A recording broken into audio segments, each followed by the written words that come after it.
பறவை காய்ச்சல் தான் இப்போ பயமுறுத்தக்கூடிய விஷயமா மாறி இருக்கு. பறவை காய்ச்சல் மனிதர்களுக்கும் பரவுமா? இந்த சமயத்துல சிக்கன் சாப்பிடலாமா? கொரோனாவை விட அது ஆபத்தானதா? என்னென்ன அறிகுறிகள் இருக்கும்? இந்த மாதிரி பல சந்தேகங்கள் இந்த பறவை காய்ச்சல் பத்தி இருக்கு. இந்த கேள்விகளுக்கெல்லாம் A to Z தெளிவான விளக்கம் இந்த வீடியோல பார்க்கலாம்.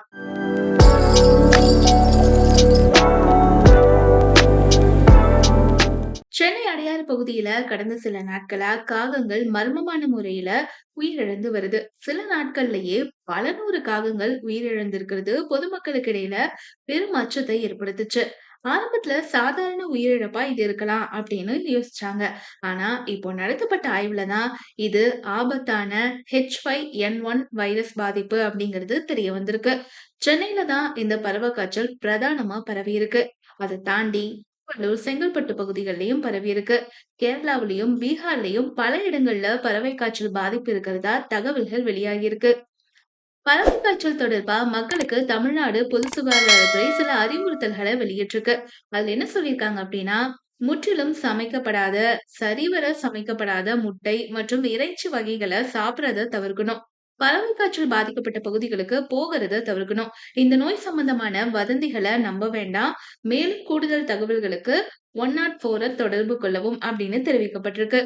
சரி, பறவைகள் கிட்ட இருந்து மனிதர்களுக்கு பறவை காய்ச்சல் எப்படி பரவுது அப்படிங்கிற கேள்விக்கு மருத்துவர்களுடைய விளக்கம் என்னவா இருக்கு அப்படின்னா, பறவைகளுக்கு மட்டுமே இந்த நோய் வரும் அப்படிங்கிறது கிடையாது. மனிதர்களுக்கும் வரலாம்.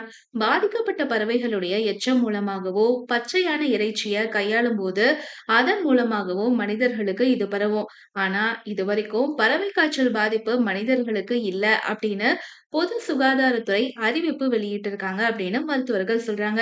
சரி, இதனுடைய அறிகுறிகள் என்னென்ன அப்படின்னு சொல்லி பார்த்தோம்னா, சாதாரண ஃப்ளூ காய்ச்சலுக்கு உண்டான அதீத காய்ச்சல், தொண்டை வலி, இருமல் இந்த மாதிரியான அறிகுறிகள் தான் இருக்கும். சிலருக்கு கண்ணு சிவந்து போறது, மூச்சு திணறல், நெஞ்சு வலி ஏற்படலாம்.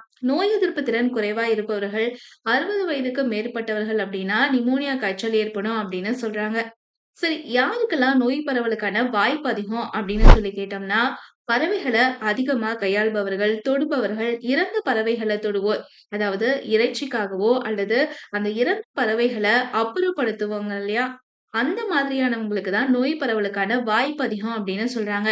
அதனால பண்ணைகள்ல வேலை செய்றவங்க, சாலைகள்ல தூய்மை பணி செய்யக்கூடியவங்க, இறைச்சி கடைகள்ல பணி செய்பவர்கள் கூடுதல் கவனத்தோட இருக்கணும். பறவை காய்ச்சல்ல இருந்து எப்படி தப்பிக்கலாம் அப்படின்னு சொல்லி ஒரு கேள்வி எல்லாருக்குமே இருக்கும்.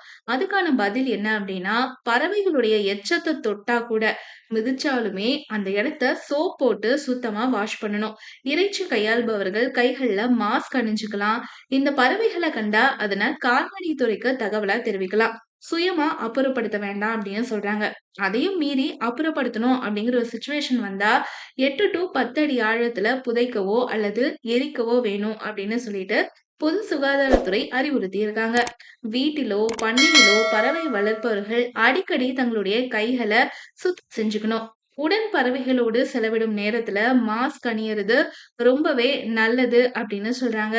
இறைச்சி விரும்பிகள் சமைக்கும் முன்பு அந்த இறைச்சிய மஞ்சள் போட்டு நல்லா சுத்தம் பண்ணிட்டு முழுமையா அத சமைச்சு சாப்பிடணும். பாதி சமைக்கப்பட்ட நிலையிலோ பச்சையாகவோ கிரில் செய்தோ சாப்பிடக்கூடாது அப்படின்னு சொல்றாங்க.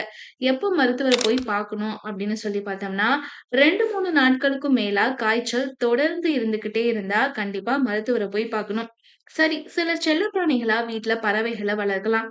அதை எப்படி பாதுகாக்கலாம் இந்த சமயத்துல அப்படின்னு சொல்லி கேட்டோம்னா, நோய் அறிகுறிகள் இருக்கக்கூடிய பறவைகள உடனே மற்ற பறவைகள்ல இருந்து பிரிச்சு தனியா வச்சுருங்க. அதுக்கான கூண்டுகள், தண்ணீர் பாத்திரங்கள் எல்லாம் தனியா இருக்கணும். இதெல்லாம் தினமும் சுத்தம் செய்யறத வழக்கமா வச்சுக்கணும். கிருமிநாசினிகள் கொண்டு பறவைகளுடைய இடத்த சுத்தம் செய்யணும்.